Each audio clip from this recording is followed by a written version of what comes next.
Hi, I'm Maddie. Hi, I'm Maya.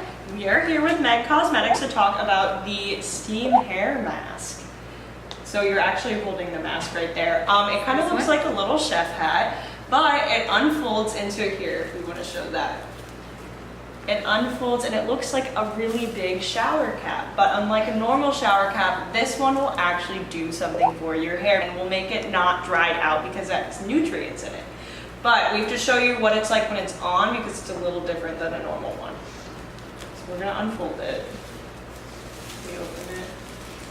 Here, show it. There's like, it looks like, it kind of looks like a diaper, but it's okay. But there's a slot opening, it's fine. So she's gonna put her head in after she takes her hair out. Okay.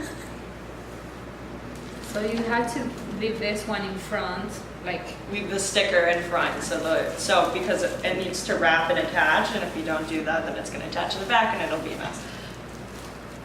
So do that, tuck your hair just in. put everything inside. And then you seal it right there.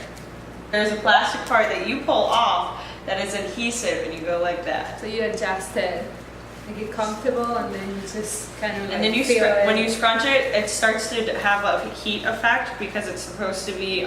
It's called a perfumed steam effect. But when you do that, so you'll start to feel some heat collect under your head as you put that in, and then you leave it in for about 10 to 15 minutes. But if you don't scrunch it in like that, then the nutrients aren't going to go into your hair directly because it's like when you go to the hair salon and you have all the product and they're going like this with it. It's getting to your roots and the product's actually getting to your scalp. Or you can go out in it. It's a fashionable hat. And we wait a few minutes, and then we just take it off and wash our hair like we normally do.